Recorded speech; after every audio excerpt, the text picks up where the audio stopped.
계시록 요약 70번째입니다. 70번째요. 계시록은 1장 예수 그리스도의 계시라 예수님께서 열어주시는 책이고요. 2장 3장에는 7교회 7등잔대에 대해서 말씀하는 것입니다. 보다 이기는 자는 예수라는 보상을 내려주신다, 예수님이라는 보상을 내려주신다, 그 말이에요. 다른 상급도 있겠지만 예수님이라는 보상을 내려주신다라는 말이고, 성령이 교회들에게 하시는 말씀을 귀 있는 자들은 들을지어다 라고 말씀하고 있습니다. 4장 5장에는 내생물 24장로 하늘 예배에 대해서 말씀하는 거고요. 6장부터 9장에는 7인 7나팔에 대해서 말씀하는 거죠. 11장에는 두 증인 두 감람나무 두 등잔대에 대해서 말씀하는 것입니다. 14장에는 14만 4천 명 순결한 신부에 대해서 말씀하는 것이죠. 16장부터 18장에는 7대접 음녀 짐승 심판에 대해서 말씀하는 겁니다.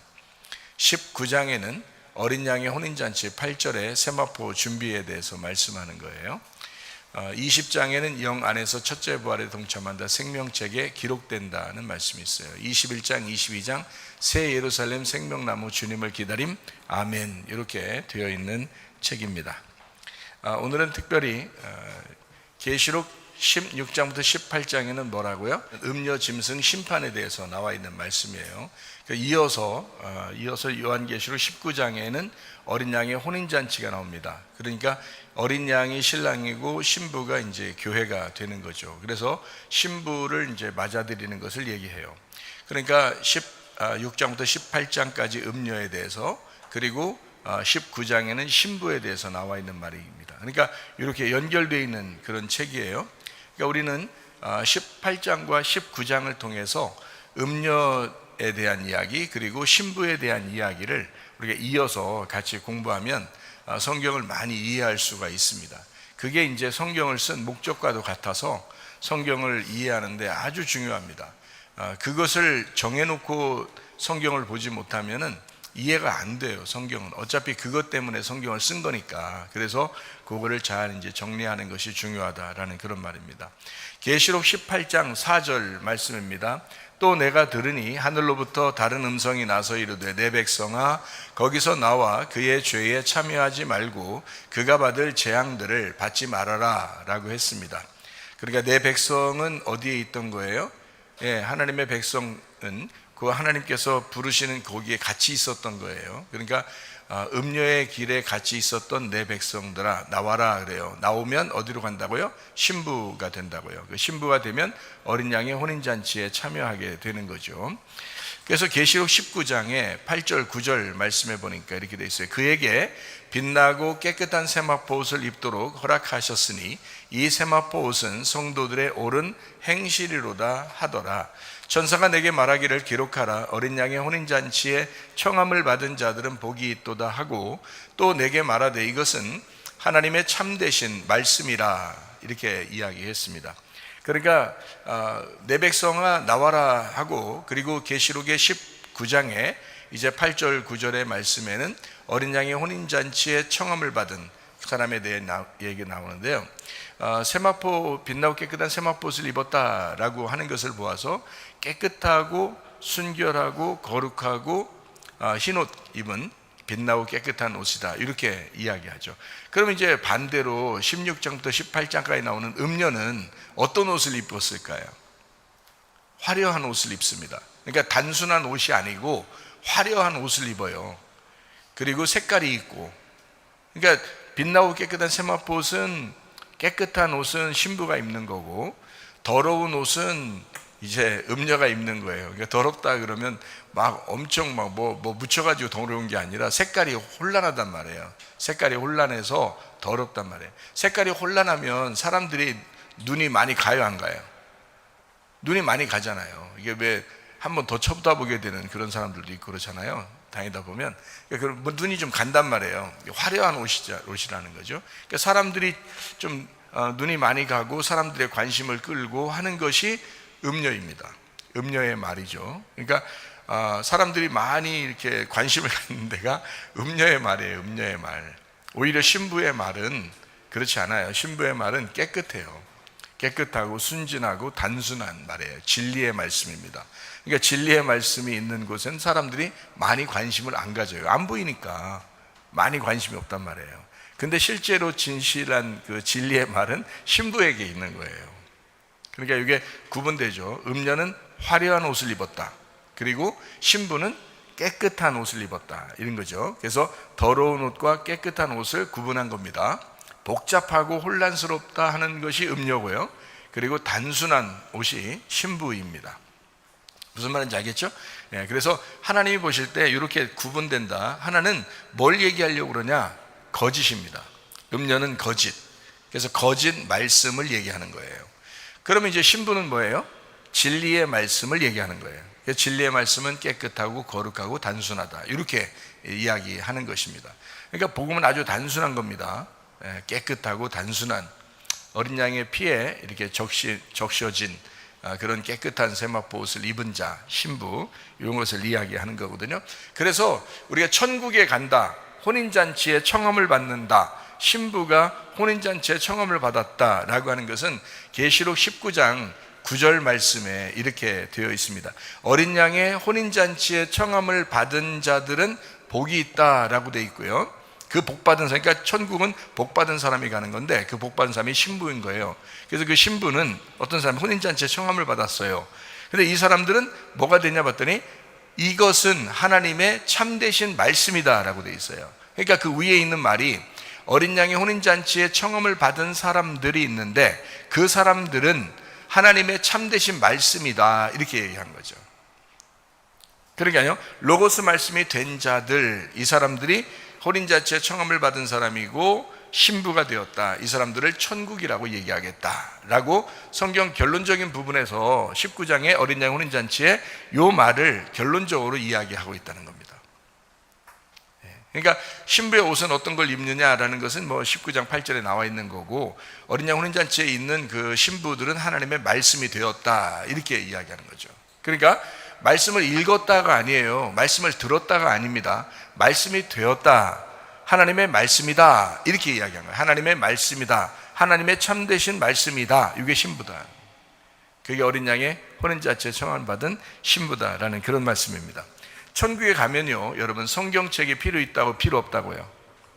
필요 없어요. 천국에 올라갔는데 무슨 책 들고 다니겠습니까? 야, 다 같이 예배 드릴 테니까 모여라. 성경책 들고 와라. 이렇게 하겠냐고요? 안 그런다고요. 하늘나라 올라가면 성경책이 다 사라집니다. 이 땅에서만 성경책이 필요한 거예요. 그러면요, 잘 생각해요. 이 땅에 성경책이 왜 필요하냐? 이건 거울과 같다 그랬죠. 그래서 거울로 우리를 비추는 것과 같다. 우리를 비추는 말씀이다 이거예요. 그러면 이 거울은 영원히 있어야 돼요? 예수님 만날 때까지만 있어야 돼요? 예수님 만날 때까지만 있으면 돼요. 예수님 만나면 거울이 어떻게 돼요? 깨지는 거죠. 그러니까 여러분이 이제 여기 와서 얘기를 들으니까 여러분이 깨진다, 뭐 거울이 깨졌다, 또 주님을 만났다, 본다, 뭐 이렇게 이야기하지만 사실은 그냥 성경책을 거울로 본다 이렇게 말하기가 쉽지가 않죠. 성경책은 거울과 같아요. 거울과 같다는 것은 이 성경책도 하나의 그 형상이라는 거죠. 형상, 그죠? 이게 실제가 아니란 말이에요. 이 실제는 뭐예요? 이 성경책 말고 실제는 뭐예요? 예수님이 실제죠. 예수님이 실제잖아요. 그러니까 예수님이라는 실제를 만나서 총가야지 성경책 들고 다닌다고 총가는 건 아니잖아요. 잘 생각해 보세요. 그렇죠? 그러니까 이 성경책은 하나의 형체란 말이에요. 형상. 그리고 실체는 예수 그리스도, 그분의 복음, 진리의 말씀 이렇게 되는 거예요. 그래서 하늘나라는 성경책이 필요 없다. 그런 얘기고요. 성경책이 이 땅에서 완성되면 끝난다 이런 얘기입니다. 그러니까 성경책은 거울과 같고 천국은 거울이 깨진 곳이다. 그래서 얼굴과 얼굴을 맞대어서 보는 곳이다. 고린도전서 13장 12절 말씀입니다. 우리가 지금은 거울로 보는 것 같이 희미하나 그때에는, 주님 만날 때는 얼굴과 얼굴을 대하여 볼 것이요, 지금은 내가 부분적으로 알지만 그때에는 주께서 나를 아신 것 같이 내가 온전히 알게 될 것이다 라고 돼 있죠. 그러니까 부분적으로 성경을 아는 사람, 그리고 온전히 성경을 아는 사람, 이렇게 구분되어 있죠. 그죠? 그래서 부분적으로 성경을 아는 것은 거울을 보는 것이다. 아직도 거울을 보는 것이다 라는 얘기고, 온전히 성경을 보게 됐다라는 것은 이 거울이 깨졌단 말이에요. 그래서 완전히 하나가 되었다 이 말이에요. 예를 들어서 이런 거죠. 뜰 성소 지성소가 있어요. 그러면 칸막이가 있을 거 아니에요, 그죠? 휘장이 있을 거 아니야. 그럼 예수 그리스도 십자가에 못 박혀 돌아가시 예수님이, 그러면 예수님이 죽으시면서 휘장이 찢어지죠. 그 육체가 갈라져요, 그죠? 그러면은 이게 뜰 성소 지성소 어떻게 되겠어요? 하나가 되겠잖아요, 그죠? 하나가 되는 게 온전하게 됐다 이 말이에요. 무슨 말인지 알겠죠? 애굽에서 광야로 갈 때는 홍해 바다가 있어요. 그래서 거기 갈라서 건너가야 돼요. 광야에서 가나안 땅에 들어갈 때는 요단강이 있어요. 그걸 갈라서 들어가야 돼요. 근데 가나안 땅에 들어가고 나니까 광야를 거쳐서 애굽을 거쳐서 우리가 왔구나, 이거를 이제 알게 된 거죠. 그래서 애굽, 광야, 가나안은 이미 가나안 땅에 들어간 사람한테는 광야도 애굽도 하나다 이거죠. 근데 애굽에서 볼 때는 위로 올라갈 때 바다라고 하는 것이, 강이라고 하는 것이 이걸 가로막고 있으니까 그게 갈라져야 올라갈 수 있는 거죠. 그러니까 그 칸맥이에요. 거울과 같이 우리 자신만 비추는, 내 앞에만 나만 보게 되는 그런 말씀들이라는 거죠. 그러니까 부분적으로 아는 거죠. 근데 가나안 땅에 들어가니까 밑에까지 다 알게 된다는 거지. 그러니까 온전하게 되었다, 이제 그런 말이에요.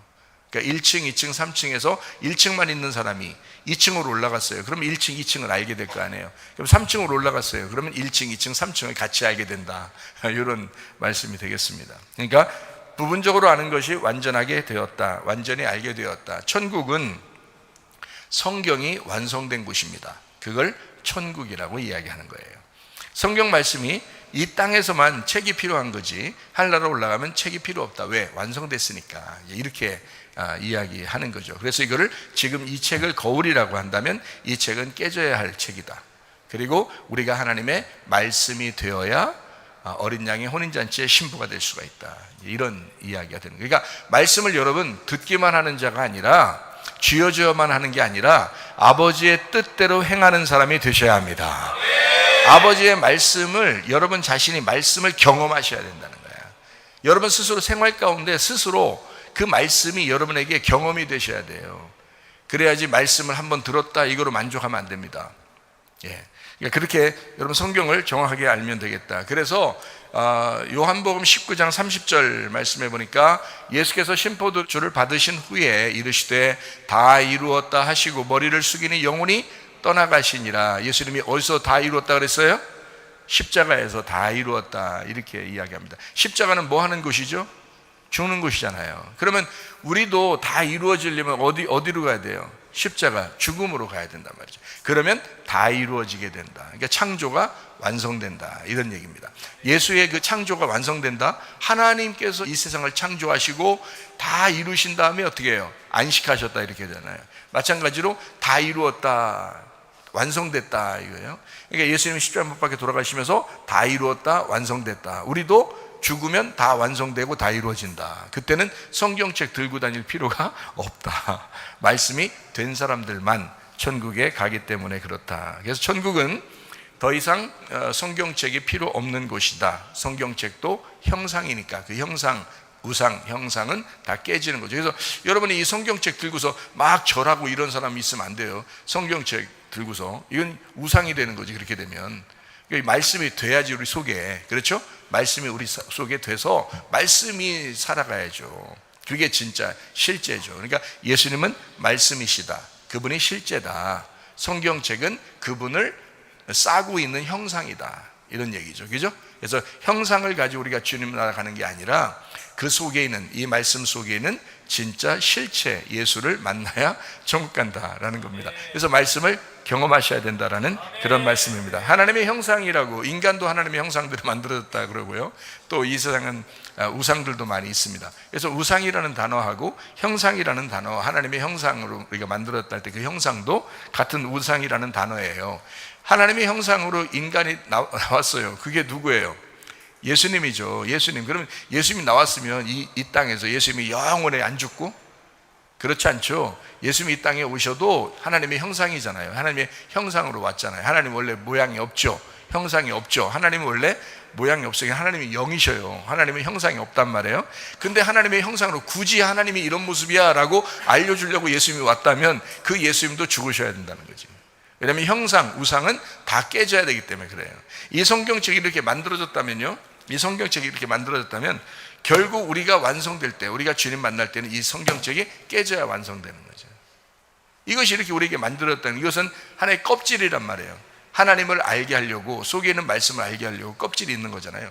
예수님이 이 땅에 오신 것은 하나님을 알게 하려고 껍질이 온 거예요. 그죠? 껍질이 말씀, 하나님을 담고 온 거란 말이에요. 하나님 자신이에요. 하나님 자신인데 껍질로 오셨단 말이에요. 이게 껍질을 가지고, 그죠? 그 껍질을. 그러면 이 껍질이 어떻게 돼? 어떻게 해야지, 껍질이 어떻게 돼야 속에 있는 하나님을 알게 되게, 사람들이? 예, 껍질이 벗겨져야 속에 있는 하나님을 알게 될 거 아니에요. 그래서 죽으시는 거예요, 예수님이. 형상은 깨져야 되니까, 하나님의 형상은, 그 껍질은 깨져야 되니까. 그래서 예수님이 말씀이신데 육신을 입고 오셨어. 그 육신이라는 형상을 입고 오셨단 말이에요. 그 육신이라는 형상이 깨져야 속에 있는 하나님의 실체가 나타난단 말이죠. 그게 말씀이고 부활하신 하나님이십니다. 그렇게 되는 거죠. 그래서 예수 그리스도 이 땅에 형상을 가진 항아리는 모두 다 깨져야 된다. 그 육체로 온 예수님도 깨지신다, 죽으신다는 거죠. 그래서 요한복음 1장 14절 말씀입니다. 말씀이 육신이 되어 우리 가운데 거하심에 우리가 그의 영광을 보니 아버지의 독생자의 영광이요 은혜와 진리가 충만하더라. 말씀이 내 육체 안에 오셨다. 예수 그리스도께서 육신으로 오셨다는 말은 육신이 나예요. 그러니까 나한테 적용해보면 나라고요. 그러면 나인데 그 속에 말씀을 들어. 그러니까 말씀이 들어오잖아요. 그러면 말씀이 나라는 육신을 입고 있다는 거죠. 이렇게 살아가요. 그러면 예수님이 살아가는 것처럼 우리도 살아가는 거죠. 근데 예수님도 살아가다가 어떻게, 결국엔 죽으시러 가잖아요. 그러니까 예수님 뭐라고 우리 보고, 너희들도 따라와 그러잖아요. 나 따라와봐. 따라와서 어떻게 따라오는데 어떻게 따라와야 돼? 자기를 부인하고 자기 십자가를 지고 따라와. 그래서 결국 예수님이 따라갔더니 예수님이 죽으시더라는 거예요. 그래서 우리도 가서 같이 죽는 거란 말이에요. 그게 구원이에요. 그러니까 실제로 구원을 받는 사람들. 그래서 주님을 인정하는 것, 진짜로 인정하는 것, 그 말은 내가 죽어야 되는구나, 내가 깨져야 되는구나 할 때 예수님을 진짜 믿는 것이다 라는 그런 거죠. 그래서 한 사람도 예외 없이 육체는 깨져야 구원받습니다. 육체가 깨지지 않고서는 구원을 못 받아요. 그래서 교회 멀쩡하게 다니는 사람들이 오히려 천국 못 가는 사람들 참 많을 거예요. 왜냐하면 그게 안 깨져. 자긴 그냥 교회 다녔으니까 천국 가는 줄 알고 있는 사람들 있잖아요. 이 사람 잘 안 깨져요. 정말 교만합니다. 교만하고 욕심 많고 이렇게 참 사람들 미워하고 화내고, 그러면서도 자기는 예수 믿었다고 하면서 이렇게 그런 사람들이 있거든요. 육체가 안 깨진 사람들이에요. 근데 완전 육체가 확 깨진 사람이 있어요. 이 세상에서도요. 완전히 깨지면 그게 그 속에 말씀이 하나만 들어가도 천국 가요. 예수님이라는 그분만 고백만 해도 천국 가요. 그 사람들은 다 깨져버렸으니까. 오히려, 그러니까 교회를 안 다닌다고 해서 다 지옥 가는 게 아니고, 교회를 다닌다고 해서 다 천국 가는 건 아니라는 거죠. 진짜 겸손해야 천국 갑니다. 네, 여러분 진짜 겸손해야. 난 우리 교회 오는 사람들은 모두 다 겸손한 줄로 나는 믿고 있는데요. 나는 믿고 있는 거예요. 주님도 여러분을 그렇게 인정하셔야 되고, 주님이 인정하는 사람들은 데려갈 것입니다. 겸손해야 돼요. 무조건 우리는 다 깨져야 된다. 겸손해야 된다. 우리가 육체니까 깨져야 된다. 깨지려고 하는 자가 겸손한 사람이에요. 그게 회개하려고 하는 자란 말이에요. 그죠? 회개한 자, 깨진 자 구원받죠? 회개하려고 하는 자, 깨지려고 하는 자, 그런 사람이 구원받는 거란 말이죠. 그렇지 않으면 구원받기 어렵다. 그래서 성경에는 침례 요한이라는 사람이 있었는데, 그 침례 요한이 어떻게 됐다고요? 네, 어떻게 죽었다고요? 목이 잘려서 죽었다. 목이 잘려 죽었다. 그걸 목이 잘려 죽었다는 거를 뭐라고 표현하냐면 영적 승리라고 저는 표현을 합니다. 이긴 자가 되었다. 그러면 목이 잘렸으니까, 자, 머리가 날아갔단 말이에요. 그러면 자기 머리가 바뀌고 누구 머리가 됐다는 거예요? 예수 머리가 됐다는 거죠. 그래서 예수를, 자기 뒤에 오시는 예수님을 이제 영접하는 거예요. 그래서 그분이 나의 머리시다, 이렇게 인정하는 것. 예수 머리가 자기의 통치자이다 라고 인정하는 것, 이것이 구원이 됐다라는 그런 말씀입니다. 그래서 하나님의 나라는 뭐냐? 결국에는 하나님의 통치다. 하나님의 나라는 하나님의 통치, 하나님이 통치하시는 것이다. 이것이 하나님의 나라다. 그럼 하나님의 통치가 뭐냐? 하나님의 나라는 예수가 머리가 돼서 우리를 다스린다라는 얘기란 말이죠. 그러니까 머리가 바뀌었다라는 말이에요. 그걸 거듭났다, 그게 하나님의 통치가 되었다, 그게 하나님의 나라가 되었다라고 이야기하는 것입니다. 창세기 1장 1절 말씀에 태초에 하나님이 천지를 창조하신다라고 이야기했습니다. 이게 베레시트 바라 엘로임 에트 하셔마임 에트 하 에레츠라는 단어예요. 그래서 에트만 빼면 5마디가 됩니다. 5마디. 베레시트 바라 엘로힘 하샤마임 하 에레츠, 이렇게 5마디가 돼요. 그래서 1만 마디 방언으로 얘기하는 것보다 5마디로 알아듣게 얘기하는 게 더 좋다라는 게 이 말이에요. 창세기 1장 1절 5마디. 그래서 이거를 갖다가 에트로 연결시키면 7마디가 돼요. 이게요. 그래서 베레시트 바라 엘로힘 에트 하샤마임 에트 하 에레츠, 이게 7마디예요. 이 단어 첫 번째, 성경 전체에서 첫 번째 단어는 굉장히 중요해요. 왜냐하면 하나님이 첫 번째 단어를 뭘로 쓸까? 뭘로 쓸까라고 생각했을 수도 있잖아요. 그죠? 여러분 같으면 뭘로 쓰겠어요? 첫 번째 글자를, 여러분이 성경책을 쓰려고 해. 첫 번째 글자를 뭐로 쓰겠어요? 여러분이 쓴다면 아마 엘로힘을 썼을 수도 있어요. 하나님이라는 단어를 썼을 수도 있겠죠. 근데 하나님 그렇게 쓰지 않았다고요. 베레시트라고 썼어요. 베레시트. 그게 첫 번째 단어로 썼습니다. 그러니까 베레시트라고 하는 게 어원이 뭐라고요? 로시라고요. 그게 머리라는 단어입니다. 그러니까 로시라는 이 머리라는 단어가 왜 거기서 첫 번째로 썼는가? 성경책에 첫 번째에 로시라는 단어를 가지고 베레시트를 썼다. 왜 썼을까? 머리가 찾으러 오는 거예요, 인간을. 머리가 몸을 찾으러 오는 거예요, 이 땅에. 그게 성경책이다라는 걸 가르쳐 주는 거죠. 그래서 성경책은 결국에는 뭐가 뭘로 돼 있다는 얘기예요. 뭐와 뭐로 돼 있는 거예요? 머리하고 몸으로 돼 있는 거예요, 성경은. 그러니까 몸이 머리를 주인 삼는 거, 이걸 몸이 구원받았다라고 얘기하는 거예요. 예, 그러니까 자기 머리가 있으면 안 되는 거예요. 예수가 머리, 하나님이 머리. 그러니까 하나님이 창조자시고 하나님은 태초에 하나님은 머리가 되셨다라는 거거든요. 그러니까 그 머리가 몸을 찾으러 왔다. 이게 그러니까 머리가 뭐냐? 성경에서는 어린 양 예수, 그 머리가. 그럼 몸은 뭐냐? 그리스도의 신부인 교회를 얘기하는 거예요. 그래서 마지막에는 어린 양과 새 예루살렘이다, 이렇게 얘기하죠. 그래서 어린 양을 머리로 얘기하고 새 예루살렘을 몸으로 얘기하는 것이다. 성경의 요약이에요. 성경 여러분은 평상시에 많이 읽으세요. 그냥 성경을 많이 읽기만 하세요. 알든 모르든 그냥 무조건 많이 읽으세요. 여기서 제가 가르쳐 줄 수 있는 건 성경을 요약해서 가르쳐 주는 거니까. 그러면 요약해서 가르쳐 주면 성경을 많이 읽어 놓으면 여러분의 이해가 이제 될 것입니다. 성경 자체가 이해가 될 거예요. 굉장히 중요한 거거든요. 그래서 이 베레시트라고 하는 이 로시가, 머리가 몸을 찾으러 이 땅에 오셨다. 그게 바로 예수님이에요. 그래서 예수님은 그리스도의 몸된 교회를 찾는 것이다. 그래서 교회를 만들려고 예수님이 십자가 못 박혀 돌아가신다라고 이야기하죠. 마태복음 16장에는 예수님이 베드로하고 얘기하는 장면이 나와요. 천국 열쇠를 주노니 내 교회를 세우겠다, 뭐 이런 얘기도 하고 그러잖아요. 그때 이제 예수님께서 난 죽으러 간다, 이런 얘기도 하고 그러잖아요. 왜 죽으러 가요? 내 교회를 세우겠다, 이렇게 얘기하잖아요. 그러니까 마태복음 16장의 이야기는 핵심이 뭐예요? 교회 세우겠다라는 말입니다. 내 교회를, 이 반석 위에 내 교회를 세우겠다, 그런 말씀이 핵심이거든요. 그 말씀을 위해서 나는 죽으러 가야 돼 라고 이야기한 게 마태복음 16장이란 말이죠.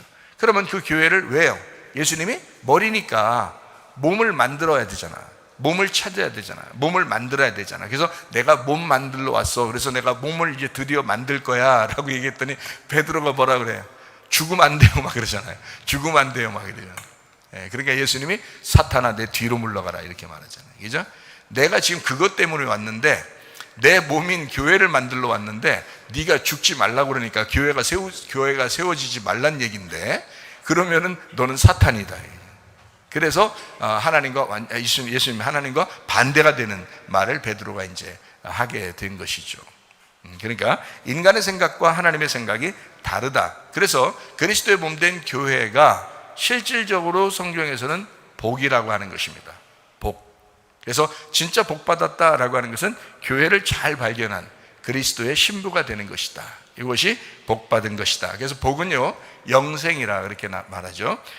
시편 133편 3절 말씀입니다. 헐몬의 이슬이 시온의 산들에 내림같도다. 거기서 여호와께서 복을 명하셨나니 곧 영생이로다 라고 했습니다. 복은 영생입니다. 사람들이 생각하는 복하고 완전 다르죠. 성경의 복은 영생을 얘기하는 것입니다. 영원한 생명, 하나님께서 주시는 영원한 생명, 그게 뭐예요? 요한복음 17장 3절 말씀해 보니까 영생은 뭐냐? 유일하신 하나님과 그가 보내신 자 예수 그리스도를 아는 것이다 라고 했습니다. 그러니까 하나가 됐다, 예수와 하나님과 말씀이 하나가 되었다라는 겁니다. 그러면 영생이라는 거예요. 그러니까 우리가 단순히 그냥 뭐 성경 좀 알았다 이런 게 아니에요. 성경 좀 읽었다라는 것도 아니고요. 교회 좀 다녔다 이런 말이 아닙니다.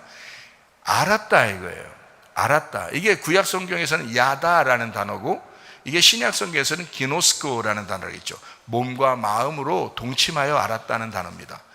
몸과 마음으로 동침하여서 알았다. 하나님과 예수를 그렇게 서로, 하나님과 예수하고 내가 하나가 돼서 몸을 섞었다, 서로 하나가 되었다라는 그런 말이거든요.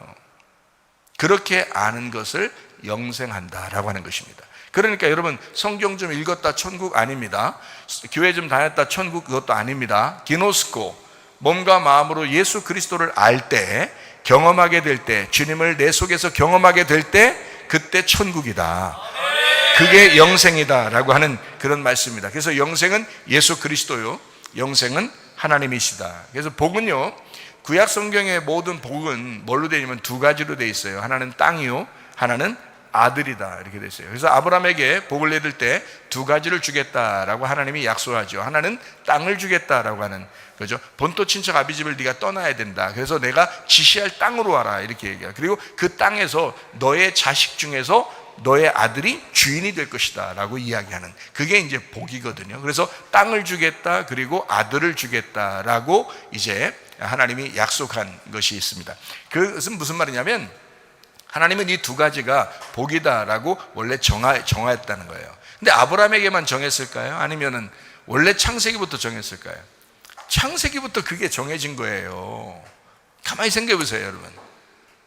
창세기에 아담을 만들죠. 첫 번째 하나님이 아담을 만들잖아요. 창세기 2장에 아담을 만들 때 뭐 하려고 만들었어요? 뭐 하려고? 농사지라고 만들었잖아요. 그 농사가 뭐라고요? 예배하라고요. 그러면 농사를 어디서 지라고요? 에덴에서 지라고요. 그러니까 에덴에 동산을 만들고 거기서 농사해야 되는데 농사할 사람이 없어가지고 아담을 만들었다, 이렇게 하는 거잖아요. 그러니까 에덴 동산을 놓고 그 다음에 그 안에다가 아담이라고 하는 아들을 거기다 집어넣은 거예요. 그죠? 아담이라는 씨를 그 밭에 집어넣은 거란 말이에요. 그러니까 밭에는 씨가 들어간 거죠. 그죠? 그리고 에덴 동산이라고 하는 그 예배당의 아들, 하나님의 아들을 거기다가 집어넣었다, 이렇게 이야기하는 거잖아요. 그죠? 그러니까 땅과 아들이 있다, 이게 이제 복이라고 하는 겁니다. 땅과 아들이 있으면 끝이에요. 그래서 에덴 동산에 아담이 있으면 완성. 이것이 요한계시록에 와서는 뭐라고요? 새 예루살렘에 어린 양 신랑이 들어가 있으면, 그러면 완성. 그게 천국. 이해가 되겠어요? 그러니까 창세기와 요한계시록의 이야기가 동일하게 이야기되는 거예요. 뭘 얘기하는 거예요? 땅과 아들에 대한 이야기. 계시록에서도 땅과 아들에 대한 이야기를. 요걸 중간중간에 이제 예수님께서 십자가 못 박혀 돌아가시면서 뭘 만들어, 성령이 오셔가지고 뭘 만들었다고요? 교회를 만들었다고요. 교회를 만드는 교회의 주인이 누구예요? 예수님이죠. 그래서 예수님이 우리의 신랑, 교회가 신부, 이렇게 되는 거죠. 그러니까 예수님이 우리의 씨앗, 씨죠. 씨, 우리 씨, 그리고 예수님 우리의 씨, 그리고 우리가 그분의 밭이다. 그죠? 그러니까 씨와 밭에 대한 이야기, 머리와 몸에 대한 이야기. 그죠? 이게 뗄래야 뗄 수가 없어요. 밭만 있다고 생각해 보세요. 씨만 따로 저기다 판다고 생각해 보세요. 씨하고 밭하고 떨어져 있어요. 아무 의미 없는 씨고 아무 의미 없는 밭이에요. 이해가 돼요? 밭에다가 씨를 심었을 때, 하나가 됐을 때 이게 비로소 하나가 된 거예요. 맞죠? 그러면 머리도 따로 떨어져 있고 몸도 따로 떨어져 있으면 아무 의미가 없어요. 머리하고 몸이 붙어 있을 때 한 사람이 되는 거예요.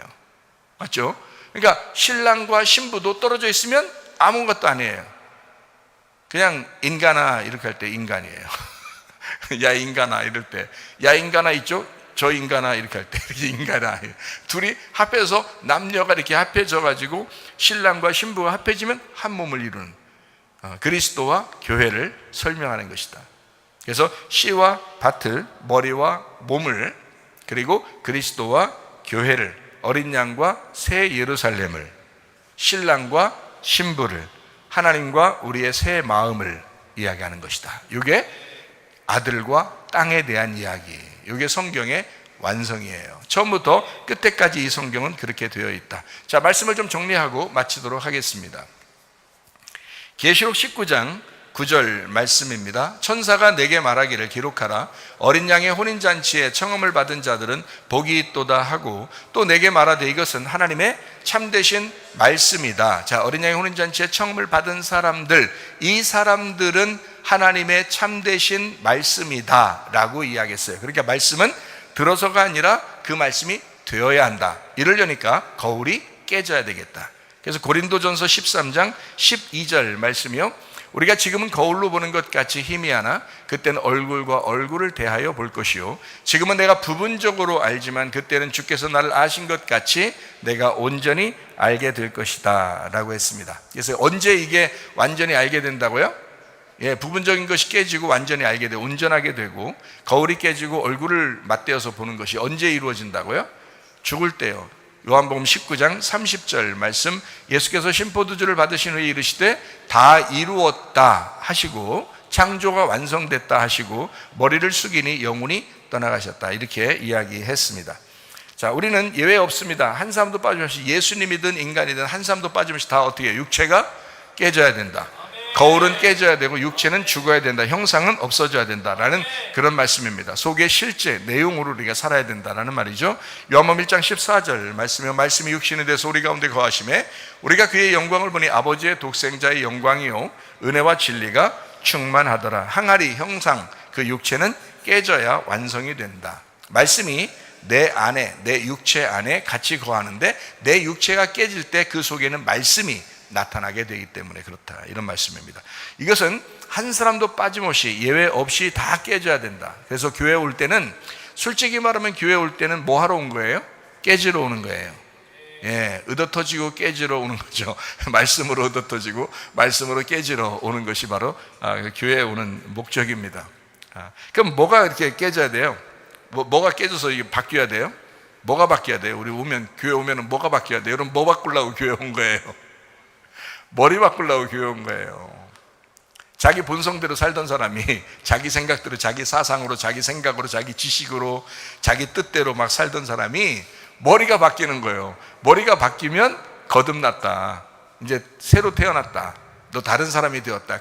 이제 머리 바뀌었으니까 그 사람, 바뀐 그 머리가 되었다, 그 사람이 되었다, 이런 거죠. 그죠? 예전엔 내 머리로 살고 있었는데 머리가 바뀌니까 그 사람이 되었다, 이런 이야기입니다. 그래서 머리가 바뀌었다, 요거를 이제 이긴 자, 침례 요한이라는 사람이 머리가 잘려서 죽임당했죠. 그래서 그 사람을 이긴 자다, 영적 승리를 한 자다. 어떻게 할 때 영적 승리가 됐다고요?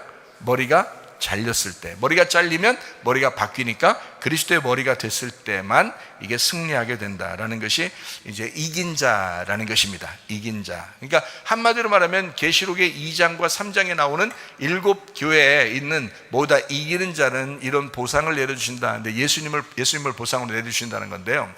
그 이긴 자들에게는 솔직히 말해서 다 이제 그 이긴 자들은 어떻게 된 사람들을 얘기하는 거예요? 계시록의 2장과 3장에 있는 7교회에 있는 이긴 자들은 다 어떤 사람을 이긴 자라고 표현한 거예요? 여러분, 교회 열심히 한 사람? 이런 거 아니라겠죠. 그죠? 그런 거 아니라겠죠. 이긴 자는 다 머리가 바뀐 자를 얘기하는 거예요. 그리고 자기가 진 자를 얘기하는 거예요. 예수에게서 자기가 진 자, 예수와 결투해서 자기가 패배한 사람, 자기가 예수와 결투해서 자기 머리가 날아간 사람, 예수와 결투해서 자기가 죽은 자. 그래서 오직 예수가 내 머리가 된 자, 예수의 부활이 내 머리가 된 자, 그런 사람이 나는 십자가를 지러 가고, 나를 부인하고 나의 십자가를 지고 가고, 예수님이 나의 머리가 된 자, 예수님의 부활이 나의 머리가 된 자, 이 사람이 이긴 자다라고 이야기하는 것입니다. 베드로는 3번이나 주님을 배반했습니다. 우리보다 더한 사람이었죠. 그런데 이 사람이 어떻게 했냐면 통곡하며 회개합니다. 이 사람이요. 이게 참 우리도 그런 모습이 돼야 돼요. 잘못할 수 있죠. 실수할 수 있죠. 인간이라는 게 그렇죠. 때마다 실수하지 않게 하고 싶어도 실수하는데 어떡하냐고요. 그때마다 실수를 한단 말이에요. 그런데 베드로가 이제 어떻게 했느냐를 우리가 잘 보면, 우리가 다시 회복될 수 있겠구나라는 걸 생각할 수 있겠죠. 그래서 베드로를 이제 보면 안다는 거죠. 누가복음 22장 61절 62절 말씀입니다. 주께서 돌이켜 베드로를 보시니 베드로가 주의 말씀 곧 오늘 닭 울기 전에 네가 3번 나를 부인하리라 하심이 생각나서 밖에 나가서 심히 통곡하니라 라고 되어 있습니다. 베드로가 얼마나 슬펐겠어요. 자기는 예수님을 배반하지 않고 죽는 데까지 따라간다고 막 그렇게 했던 사람이 3번이나 예수님을 부인하고 초라한 모습으로 처절하게 자기의 그 패배를 인정할 수밖에 없는 그 회개하는 그 통곡, 그 눈물을 흘리면서 심히 통곡하는 그런 베드로의 모습이요, 참 우리의 모습이 되면 얼마나 좋을까. 우리들도 그러니까 교회 나온다고 다 이렇게 떳떳하게 구원받았다 이렇게 말하기는 좀 그래요. 진짜 이렇게 심히 통곡하는 사람들이 있다고요. 그런 사람들이 기회가 있는 거예요. 주님 안에서 기회가 있는 거예요. 정말 겸손하게 하는 사람, 그 사람들이 기회가 있다. 주님은 어떤 사람을 구원하기 때문에 그러냐? 누가복음 19장 10절 말씀입니다. 인자가 온 것은 어떤 사람이요? 잃어버린 자, 아폴림이 파괴된 자, 진멸된 자, 멸망당한 자를 찾아서 구원하려 함이니라. 그 사람들은 예수님이 찾아가서 구원합니다. 예수님이 찾아가서, 여러분이 구원받으라고 막 찾아오기도 하잖아요.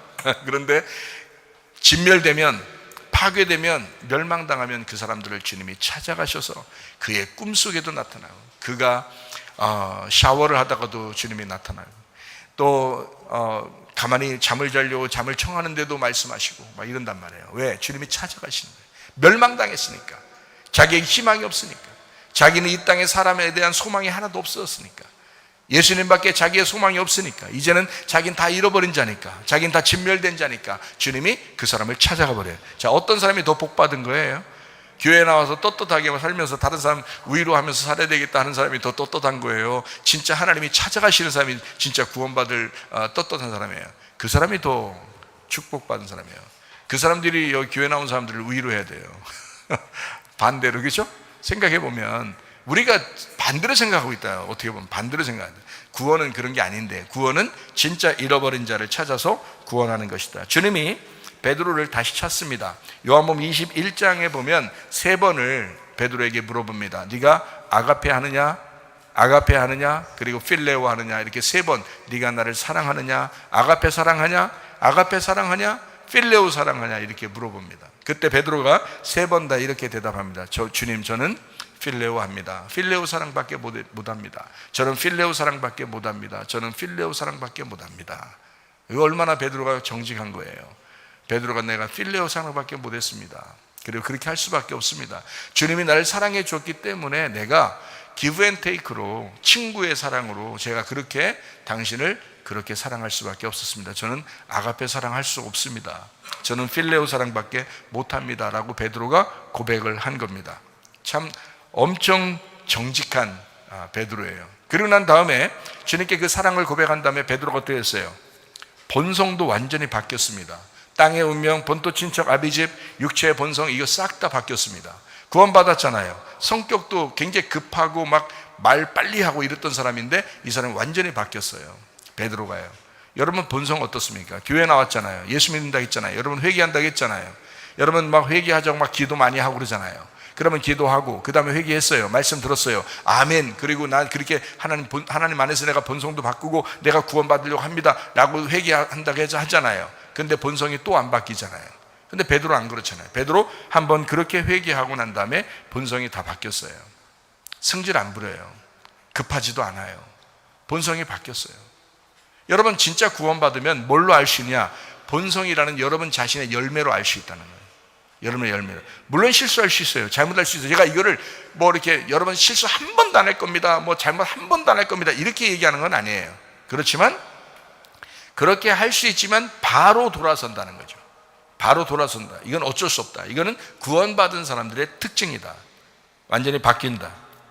입술로만 쥐어져 하는 자가 아니라 아버지의 뜻대로 행하려고 하는 자다. 마태복음 7장 21절 말씀이죠. 나더러 쥐어져 하는 자마다 천국에 들어갈 것이 아니요 다만 하늘에 계신 내 아버지의 뜻대로 행하는 자라야 들어가리라 라고 말씀을 했습니다. 자, 이런 사람은 어떤 사람이냐? 세상이 감당치 못하는 사람이다. 히브리서 11장 38절 말씀이죠. 이런 사람은 세상이 감당하지 못하느니라. 그들이 광야와 산과 동굴과 토굴에 유리하였느니라. 이러면서도 예수를 포기하지 않았던, 예수를 머리로 삼았던 그런 사람들이었다.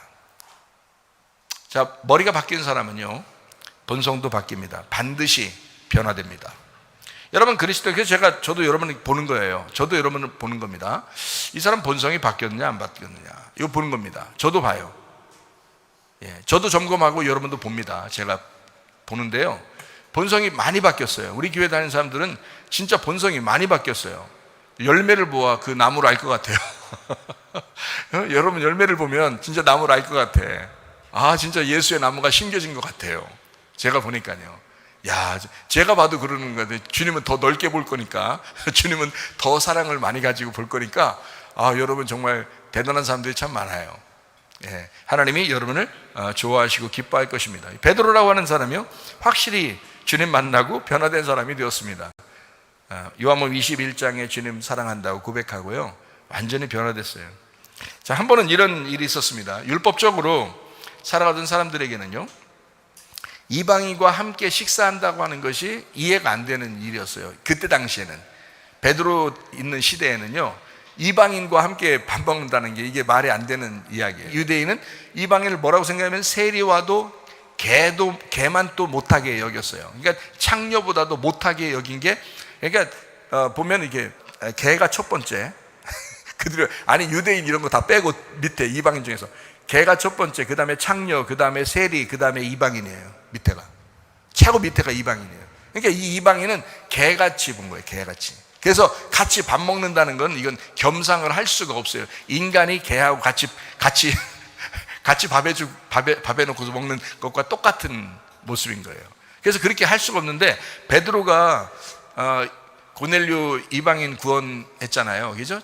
하나님의 천사가 가가지고 베드로한테 설득하고 또 고넬료에게도 설득해서 둘이 만나게 해가지고 구원받게 돼서 그 가정이 구원받는 역사가 있었잖아요. 그러니까 베드로가 이제 보니까 깜짝 놀란 거예요. 자기는 이방인은 전혀 구원을 못 받을 줄 알았는데 이방인도 구원받는다는 걸 처음 알은 거예요. 그 얘기를 다른 사람들도 처음 들은 거예요. 근데 이제 이방인하고 같이 이제 밥을 먹을 때 다른 유대인들이 같이 이렇게 이제 그걸 목격한 겁니다. 베드로가 그런 이렇게 같이 밥을 먹는 것을 이제 목격한 거죠. 그때 베드로가 그 사람들을 피해서 당황해가지고 도망가요. 이제 이런 실수가 있다는 거죠. 구원 받았어도. 그래서 당황해가지고 그 자리를 피해요. 그게 실질적으로 그 당시에 그 문화였는데요. 그게 말거리 주기 싫어서 그래요. 왜냐면 그렇게 그 피하는 것은, 도망가는 것은 말거리 주잖아요. 괜히 베드로가. 그러니까 베드로 괜히 요구도 그때는 베드로가 대사도잖아요. 대사도인데 그걸 말거리 주면 안 되잖아요. 그래서 도망친 거거든요. 그런데 그게 바울에게 딱 걸린 겁니다.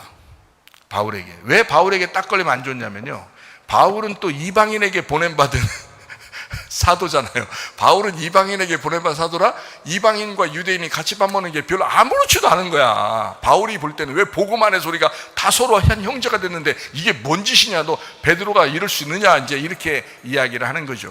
그래서 베드로 당신은 정말 잘못했다라고 바울이 지적한 거예요. 근데 그 바울은 그때 당시에 베드로를 볼 때에 바울은 완전 새신자예요. 완전 새신자. 그러니까 새로운 교인이란 말이에요. 바울은 새신자, 베드로는 대사도.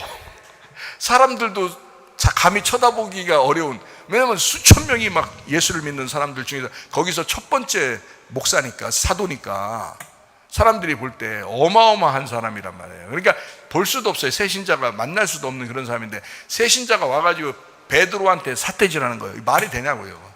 있을 수 없는 이야기가 성경에 나와 있는 것입니다.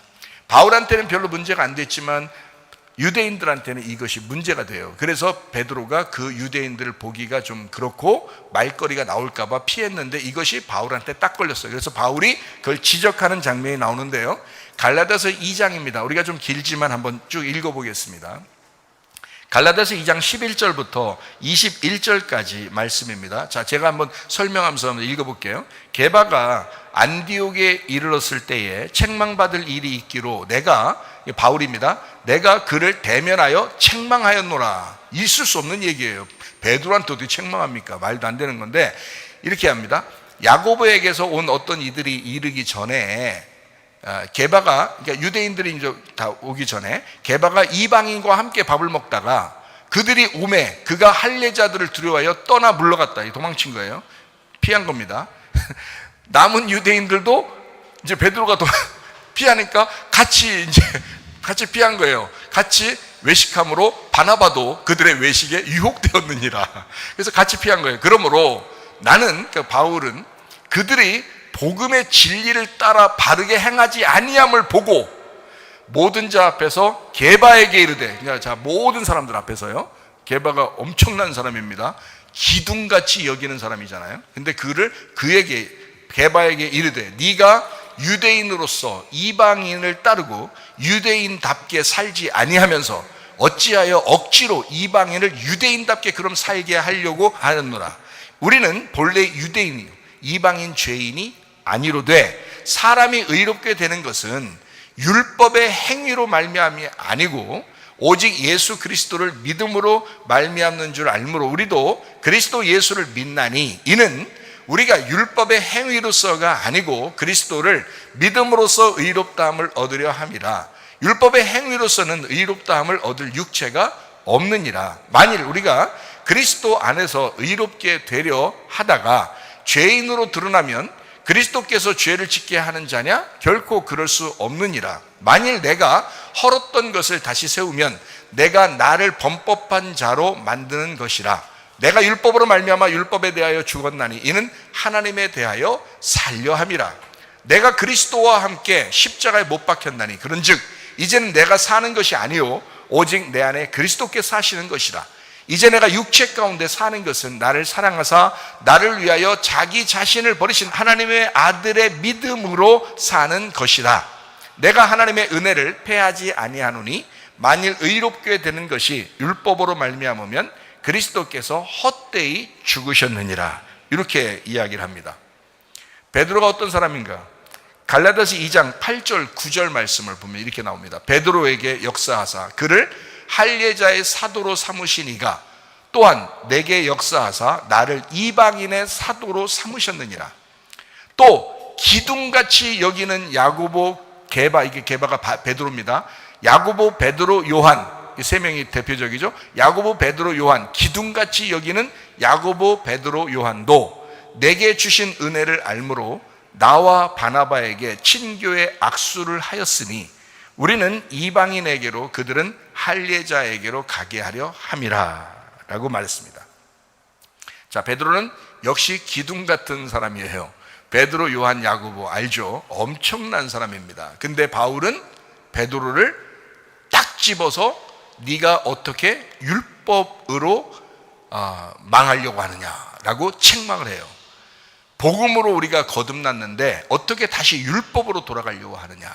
왜 그것을 외식적으로 이렇게 이방인과 함께 있었다가 요구도 먹을까 봐 그걸 피하고 이런 식으로 사느냐?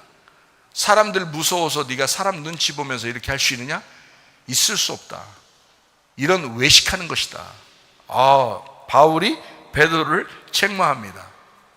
근데요, 놀라운 게 하나 있어요. 지금 여기 갈라디아서 2장을 쭉 이야기하죠. 그 다음에 사도행전도 보면요. 사도행전도 그리고 갈라디아 2장도 쭉 보면요. 베드로가 한마디도 안 합니다.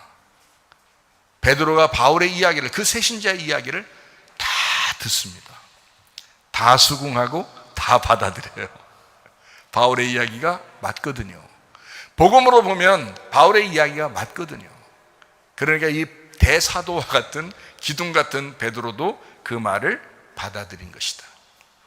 자, 보세요. 성질이 어땠었는데요? 급했었잖아요. 베드로는 성질이 괴팍한 사람이고 급한 사람이었어요. 예수님이 겟세마네 동산에서 잡힐 때 막 칼을 들고 그 종의 그 귀를 막 잘라버리는 사람이 베드로예요. 엄청 성질이 급하고 다혈질입니다. 이런 사람이요. 바울이 그렇게 막 삿대질하면서 책망하는데도 한마디도 안 해요. 다 받아들여요. 어떻게 된 거예요? 3번 주님을 사랑한다고 고백하고 그 이후에 한 번도 그 본성대로 살질 않아요. 참 놀랍죠. 베드로가 이렇게 바뀐 사람입니다. 이렇게 완전히 한 번에 딱 바뀐 사람도 있고요. 그게 만약에 안 되면 어떤 기술을 쓰라겠어요? 누구 기술을 쓰라겠어요? 바울 기술을 쓰라겠어요. 바울은 어땠어요?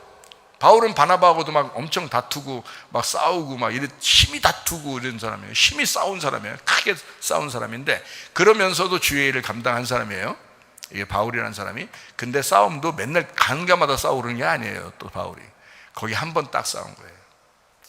자기 마음에 안 든다 이거야. 왜냐면 마가가 하는 짓이 원래 마음에 안 드는, 자기 마음에 안 드는 거야. 바울은 막 한번 예수를 다 경험하고 난 다음에 예수를 위해서 막 목숨까지도 버리면서 막 그렇게 가는 사람인데, 마가는 선교여행 갔다가 중간에 배 타고 도망갔잖아요. 그러니까 이게 바울의 마음에 드냐고. 마음에 안 들지. 그러니까 그걸 또 다음번에 또 선교할 때 또 데려가자 그러니까 기분 나빠가지고 막 그러면 안 된다. 이건 내가 나는 절대 걔를 못 데려다닌다. 막 이러면서 싸운 거거든요. 어떻게 주의 일하는데 이렇게 할 수 있냐 중간에 이러면서. 바울이 그런 사람이었고, 바나바라는 사람은 또 마음이 착한 사람이기 때문에 아유 어떻게 그렇게 하느냐 하면서 싸우다가 또 마가를 데리고 이제 선교 가고, 바울은 신라를 데리고 이제 선교를 그 다음에 가게 된 거죠. 그래도 하나님의 이런 다 양쪽으로 벌려서 두 개가 이제 더 넓어진 하나님의 선교가 되었다라는 그런 이야기입니다. 자, 어쨌든 하나님의 역사, 베드로같이 완전히 본성이 바뀌어서 구원받으면 완전히 본성이 바뀌어진 사람도 있고, 바울이라는 사람도 하여튼 성질이 좀 남아 있었던 그런 사람이에요. 근데 바울이 이제 고백하는 것으로 봐서 바울은 상당히 그 때마다 좀 실수하고 잘못하고 이런 것들이 혹시 있었을 수도 있겠다, 성격상. 그래서 왜 그러냐 봤더니 바울이라고 하는 사람이 고린도전서 15장 31절 말씀에 이렇게 되죠. 형제들아, 내가 그리스도 예수 우리 주 안에 가진 바 너희에 대한 나의 자랑을 두고 단언하노니 나는 날마다 죽노라. 그러니까 날마다 죽어야 할 것이 있었던 거예요.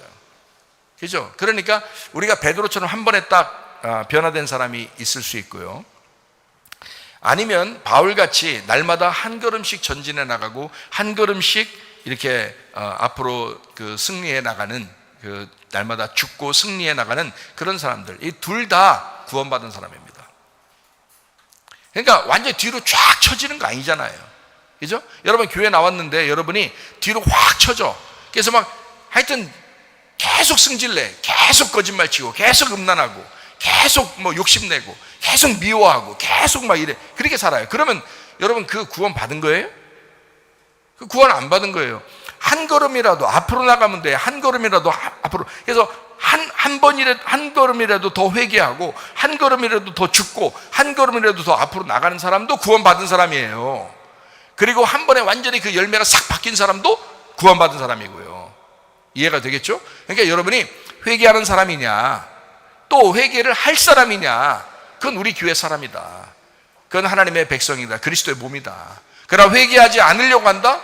회개도 안 됐다? 이거는 회개하고 오시라고. 회개하고 오셔야 교회가 된다고. 회개를 하려고 해야 교회가 된다고. 그렇지 않은 사람은 교회만 그냥 교회 그 의자만 따뜻하게 만들어 놓고 가는 사람이요. 뭐 벤치 워머라고 그래요. 벤치 워머. 그런 사람은 안 된다. 그리스도인은 한 걸음이라도 앞으로 나가거나 완전히 회개한 사람이거나 그렇게 돼야 된다. 하나님 나라라고 하는 게요, 우라노스 바실레이아라고 그래요. 우라노스라는 게 하늘이라는 거고, 하나님 하늘 이렇게 우라노스, 바실레이아라는 게 왕국, 이게 나라, 통치 이렇게 이야기합니다. 그래서 하나님 나라라고 하는 것은 하나님의 통치를 의미합니다. 그래서 하나님이 나를 다스리고 있다 그러면 내 마음이 천국이 되는 거예요. 천국이라는 것은 하나님의 통치가 있느냐, 이게 천국이에요. 하나님의 다스림이 있느냐. 그러니까 내 마음이 하나님 다스리게 되면, 하나님이 내 마음을 다스리게 되면 하나님의 천국이 여기 있는 거예요. 우리 교회를 하나님이 다스리게 되면 우리 교회는 하나님의 나라예요. 천국이에요. 여러분 가정에 하나님께서 다스리고 있다 그러면 여러분 성질이 다스리는 게 아니라, 여러분의 지식, 여러분의 사상, 여러분의 뜻, 여러분의 생각이 다스리는 게 아니라, 언제든지 하나님께 우리가 물어봅시다. 언제든지 우리가 하나님의 뜻대로 합시다는 하나님이 다스리고 있다면 여러분 가정은 하나님의 나라예요. 우리 나라도 마찬가지도, 우리 대한민국도 하나님께서 다스린다면 그러면 이 대한민국도 하나님의 나라가 된다라는 그런 말씀입니다. 창세기 1장 1절 말씀이요, 태초에 하나님이 천지를 창조하셨다. 이게 태초라는 게 베레시트라겠죠. 이게 뭐라고요? 로시에서 났다고. 로시가 뭐라고요? 머리라고요. 머리. 그러니까 머리는 반드시 뭘 만들려고 온다? 이 땅에 몸을 만들려고 온다. 그래서 그 몸이라고 하는 게 바로 뭐다? 교회, 신부라는 것이다. 그래서 여러분, 그리스도의 몸된 성전, 이것이 그리스도의 몸된 성전은 내가 와야 된다라는 게 아니라 그리스도의 몸된 성전이 되어야 된다라는 겁니다. 다시 말하면 씨가 밭에 심겨져야 된다. 하나님의 아들을 내가 모심으로써 그의 통치를 받음으로써 그리스도의 몸된 교회가 돼야 된다는 거죠. 그러니까 교회를 왔다는 의미가 아니고 교회가 된다라는 그런 의미가 돼야 된다. 그래서 주님의 몸을 우리는 신부 교회라고 부릅니다. 진짜 복받은 사람이 어떤 사람이라고요? 시편 133편 3절 말씀 뭐라고요? 영생, 여호와께서 복을 명하셨나니 곧 영생이로다. 그래서 복은, 진짜 복은 영생이다.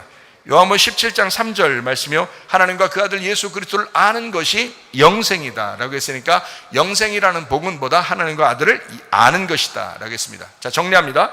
복은 예수님이십니다. 복은 하나님이에요. 복은 땅과 아들을 소유해야 된다라는 것입니다. 여러분, 우리가 복 받기를 원하잖아요. 교회 나오는 것도 사실 복 받으려고 나오는 거거든요. 그럼 진정한 복이 뭐냐라는 거예요. 그러니까 복 받아야 된다라고 할 때 그 진짜 복이 뭐냐라는 걸 생각 안 하고 그냥 복 받아야 돼, 복 받아야 돼. 그러면 세상 사람들이 말하는 복이 된단 말이에요. 그러면 그래서 성경 잘못 가르치는 거예요. 성경에서 말하는 복은 그런 복이 아니었어요. 성경에 보면 두 가지입니다. 하나는 땅이요, 하나는 아들이었어요. 이게 창세기부터 요한계시록까지의 복이에요. 그래서 땅과 아들이에요. 땅이라고 하는 것은 밭을 얘기하는 거고 몸을 얘기하는 거예요. 그게 교회를 얘기하는 거예요. 그게 계시록에서는 새 예루살렘이라고 얘기하고 그걸 신부라는 새 마음을 얘기하는 겁니다. 그래서 하늘과 땅이, 옛날 하늘과 옛날 땅이 이게 없어지고 새 하늘과 새 땅이 되었도다 라고 하는 건 새 마음을 갖게 되었다, 새로운 사람이 되었다, 새 사람이 되었다라는 말이에요. 거기에 뭐가 심어진다? 씨가 심겨진다. 머리가 온다. 내가 몸이 됐으니까 머리가 왔다. 그리스도가 내 속에 들어왔다라는 말이고, 어린 양이 이 새 예루살렘의 주인이 되었다라는 그런 말입니다. 그리고 신부에게 신랑이 왔다, 이런 말이에요. 씨가 심겨졌다. 하나님이 내 마음에 하나님이 오셨다. 이게 땅과 아들에 대한 이야기예요. 그러니까 창세기부터 요한계시록까지는 다 이 얘기예요. 다 뭐냐? 신부와 신랑에 대한 이야기죠. 그죠? 땅과 아들에 대한 이야기예요. 밭과 씨에 대한 이야기예요. 여러분, 우리가 진짜 하나님의 나라가, 하나님의 통치가 여러분의 가정과 여러분의 마음과 우리 교회에 임하시기를 바랍니다. 하나님의 나라가 충만해서 여러분 어디에 있든지 무엇을 하든지 하나님의 나라가 있는, 하나님의 나라가 되는 하나님의 나라 안에서 살다가 가는 것, 이것이 축복이에요. 진정한 축복이 뭐냐 이거야. 진정한 축복, 그리스도, 신랑이 내 속에 있는 거예요. 신랑, 하나님의 아들이 내 속에 있는 거예요. 여러분, 이 세상에서 환경이나 사실이나 뭐 상황이나 이런 것들은 다 바뀌어요. 근데 뭐가 있으면 축복인 거예요? 하나님의 아들이 있으면, 하나님의 아들이 내 속에 있으면 그게 축복이라요. 겉으로 보이는 것은 뭐 어떤 사람이 더 부자일 수 있고, 어떤 사람이 더 많이 배울 수 있고, 어떤 사람이 더 머리가 좋을 수 있고, 어떤 사람이 더 잘생길 수 있죠. 겉으로 보이기에는요. 그러나 우리의 속에 진짜 너 속에 복 받은 것이 있느냐, 영생하는 복이 있느냐, 내 속에 너는 바치고 너는 신부니까 네가 원래 음녀였었는데 음녀가 예수를 만남으로 신부가 되는 게 이게 성경이니까 너 신부가 됐어. 그럼 네 속에 뭐가 있어야 돼? 신랑이 있어야 돼. 그래서 네 속에 신랑이 있으므로 신랑의 열매가 나타나야 된다 이 말이야. 그게 그리스도인이라는 거죠. 여러분 속에 진짜 천국이 뭐냐 이거야. 하나님의 통치가 있는 거예요. 신랑의 통치가 있는 거예요. 머리에 통치가 있는 거예요. 그리스도가 나를 통치하시는 거예요. 그리스도가 여러분의 주인 되시기를 바랍니다. 그리스도 예수가 여러분의 왕이 되시기를 바랍니다. 기도하겠습니다. 한 목소리 기도하겠습니다. 우리 하나님, 주님이 나의 왕이 되시옵소서. 주님이 나의 주인 되시옵소서. 기도합니다. 우리 하나님 아버지 인도하시고 사랑하시면 감사합니다. 주 뜻대로 살다가 주님 만나게 도와주시옵소서. 비염은 떠나갈지어다, 아토피 떠나갈지어다, 의자병 떠나갈지어다, 어지럽증 사라질지어다, 두통은 사라질지어다, 류마티스 관점 떠나갈지어다, 어깨 통증 사라질지어다, 허리 디스크, 목 디스크 떠나갈지어다, 심장병 온전해질지어다, 각종 종양, 암덩어리 떠나갈지어다, 감기 몸살 온전해질지어다, 협착증 사라질지어다, 건수피부 온전해질지어다, 이명은 사라질지어다, 자가면역 질환 온전해질지어다, 식도염 사라질지어다, 유리교석 떠나갈지어다, 전립선 온전해질지어다, 우울증, 불면증 환자의 들어오므란 치도 다 떠나갈지어다, 음란, 거짓, 도둑질, 미움, 욕심 다 떠나갈지어다. 예수 그리스도만 우리의 주인 되게 하옵소서. 예수 그리스도만 우리의 왕이 되게 도와주옵소서. 그리스도 예수를 모시고 신랑 되신 예수님 모시고 끝까지 주님 동행하다가 주님 만나게 하옵소서. 우리가 예수의 천국을 살게 하옵소서. 예수님 귀하신 이름 받들어 기도 올리옵나이다. 아멘. 주님 감사합니다. 우리 하나님 아버지 함께 하시고 사랑하심을 감사합니다. 우리 하나님 도와주옵소서.